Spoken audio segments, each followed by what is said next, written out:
kundebaser og konkurrerede i princippet om at få flere kunder. Så blev Vesttaxa købt af Taxi Nord nu.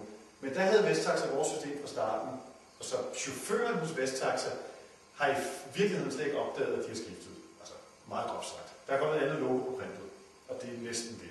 Så selvfølgelig er det meget, meget nemmere for en kunde. Og de små her, igen når vi står her til internkurset, om 3 år, så tror jeg, at der er mange år, de der Herning, som passer Herning i IKAST, Esbjerg, som dog er 60-80 biler, Vejle, som er 50 eller noget. De 3, jeg er ikke sikker på, at der er mere end en tilbage af dem om 2-3 år.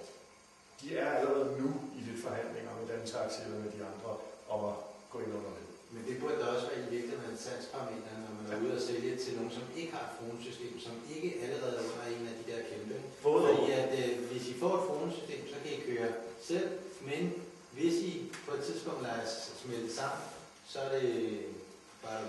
Det, der lidt af problemet i taxabranchen, det er, at det er stadigvæk cowboyere derude. Og det betyder, at det der selvstændighed er stadigvæk, altså, de er ikke glade for at blive lagt ind under Dantaxi eller de andre.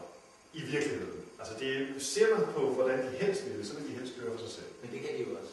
Ja, ja. Og jeg siger heller ikke, at de ikke har taget det argument, men det er sådan ikke, man skal passe på med. For der er ingen tvivl om, at kører du under Dantaxi, så har du dårligere lokal betjening, kan man sige.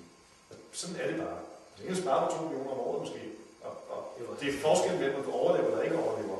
Men det er klart, i den perfekte verden, hvor alle havde masser af penge, der ville de have deres eget lille hyggesystem, og så ville der sidde 2 personer søndag nat og tage imod den ene telefonopringning, som kom. Det kan bare ikke betale sig. Deroppe vil det sige, at Vesttaxa er så gået fra at være Dantaxi til Taxi Nord. Ja. Vesttaxa havde først deres helt eget med server. På et tidspunkt for 5-6 år siden skulle de så have en ny server, og så fandt de ud af, at de ville gerne rent teknikmæssigt lege sig ind på Dantaxis. Så de beholdt hele deres centrale, alle medarbejdere, men rent fysisk kørte de på Dantaxis Linux-server. Det gjorde de så i cirka 4-5 år. Og så her i januar og februar i år, der købte Taxi Nord Vesttaxa. Så lige nu findes der ikke Vesttaxa-biler. Jeg tror nok, rent fysisk har de et lidt anderledes logo. Jeg tror nok, der står noget med både Taxi Nord og Vesttaxa på bilerne, så kunderne stadig føler det der lokale kendskab. Men det forsvinder altså. Vi kan ikke se forskel på bilerne. Der er ikke noget, de er ikke forskellige takster eller noget som helst, de har det samme. Så Vesttaxa lige nu er, altså Vesttaxa skal simpelthen slettes på den her slide. De skal ikke engang flyttes til Taxi Nord, de skal helt væk. De findes ikke mere.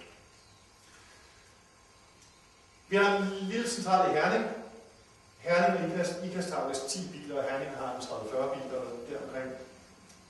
Esbjerg Taxa er lidt større, men stadigvæk af de lidt mindre selvstændige centraler. Vejle Taxa har de der 50 biler der deromkring. Aalborg, som sagt, egentlig en del af Dantaxi, men fysisk kan man sige, det her det er de servere, vi har. Så når du spørger mig som tekniker, jamen, så er det her vores systemer. Spørger du Charlotte som salgs, så er det formodentlig hver enkelt, som er rent på vognsalgssiden. Spørger du Kåre rent lidt mere overordnet salg, så er der Dantaxi og Taxi Nord, og så 3 små, og det er det. Så det er klart, det kommer an på, hvordan man ser på det. Paul Erik, som sidder med bilsystemet, han er nødt til at se på dem alle sammen, fordi de har hver sine taxsystemer, så der er 35 forskellige taxsystemer. Når jeg sidder på booking-siden, så er der de der 7 stykker. Så er der et lidt specielt en Kronetaxi i Kolding. De var en del af Taxafyn indtil for 3-4 år siden. Så blev de lidt trætte af det, de synes ikke, de fik fast nok. De fik deres eget system. Og så her sidste forår, eller for et års tid siden, der blev de købt, er det forkert ord, de blev en del af Københavns Taxa. Så de er rent faktisk satellitby for Københavns Taxa, men de har stadig deres eget forordningssystem. Det var planen, de skulle skifte i november sidste år, og nu hedder det den 1.7. og vores rygter siger, at det skifter de heller ikke. Men i princippet smider de forordningssystemet væk en eller anden gang i overskuelig fremtid. Ikke bilerne? Det er deres plan. Okay. De skal ind på det, som Københavns Taxa nu har. Jeg ved ikke, hvad det helt præcis er. Men hvornår og hvad de... Og igen, nu står vi i en intern undervisning, rygtet siger, at Kronetaxi ville gerne ind under den centrale. Og Dantaxi var der byde på, hvad koster de jer per måned ved en del af Dantaxi, og hvad giver vi jer for at komme ind under os, osv. Og Københavns Taxa efter sigende havde lavet en pæn kontrakt, hvor hver vognmand fik 120.000 kroner for at blive en del af Københavns Taxa. Hvilket jo var. Så stod det bare lidt længere nede i kontrakten med meget småt, at indskuddet for at blive en del af Københavns Taxa er 115.000. Så de fik 5. Præcise tal må I ikke hænge op på, men grundprincippet var, at de fik en meget lang næse og kæmpede lige siden. Og det er derfor, at spørger du krone, så bliver i virkeligheden helst ikke af med vores system.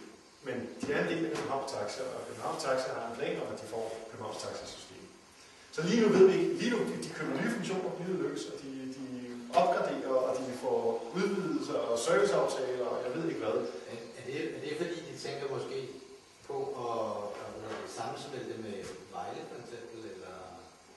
Jeg tror, at Vejle og Krone er ikke nødvendigvis de bedste venner, så der politik har en meget, meget, meget stor betydning i taxabranchen. Det er jo foreninger med generalforsamlinger, med valgte formænd, med folk, der skal genvælges. Som er taxichauffører, gamle taxichauffører. Altså, grunden til, at Israel Taxa og Greve Solrød Taxa ikke har formesystemet, det kan være oplagt, det er, at der er nogen hos dem, som ikke kan lide Finn Fromme som person. Altså, det er 20-årige personsager, der spiller ind rundt omkring. Det er en mærkelig branche. Hvis I lægger mærke til det, så er der ikke et eneste elektronikfirma, som I kender navnet på, som leverer til taxabranchen.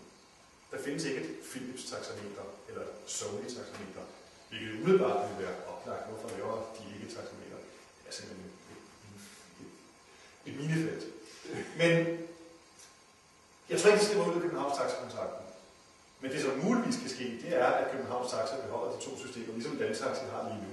Så de i virkeligheden har et Frome-system i Jylland. Det er ikke fordi, der er ikke en konflikt mellem Københavns Taxi og Frome. Københavns Taxi har også siddet her og fået tilbud på vores systemer osv., for det bare ikke ønsket at få det.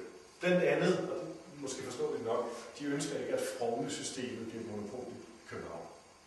Det er jo altså, det er også en holdning at have. Det er klart, man kan også sige, hvad kan de konkurrere på mellem Dantaxi og Københavns Taxi, hvis de har samme system? Vores salgsargument er netop, når vi udvikler noget til den ene, så vil de andre også kunne få det 3 måneder senere, mindre man laver en eksklusiv ret selvfølgelig. Det kan de jo bare lave. Ja, det kan de lave, men det betyder stadigvæk, at konkurrenceparameteren, og ikke kun over for kunder, heller også over for chauffører og vognmænd. Det er også sådan, at de vognmænd, som ikke kan lide formesystemet, de går så til Københavns Taxa eller Amagerøbo. Altså, der er også et spil der. Så på en måde kan man sige, det forstår man godt. Ja, på en måde forstår man dem godt, at de ikke vil have, at vi får et monopol i København. Til gengæld kan vi så ryste på hovedet og sige, at bare havde købt vores, så det tjener mange flere penge. Og ja, det er jo vores påstand. De systemer, konkurrenterne har, kan de også, at de lige så integreret, kan de det hele i systemerne, eller er der mangler rundt omkring? Altså, der er 1-2 konkurrenter, som i princippet kan det samme. Der kan være forser, og der kan være ting, hvor vi er en lille smule bedre, og ting, hvor de er en lille smule bedre. Men der findes 1-2 konkurrenter, jeg er ikke så god til de der konkurrents, Charlotte og Kåre kan bedre, som også har i princippet hele pakken.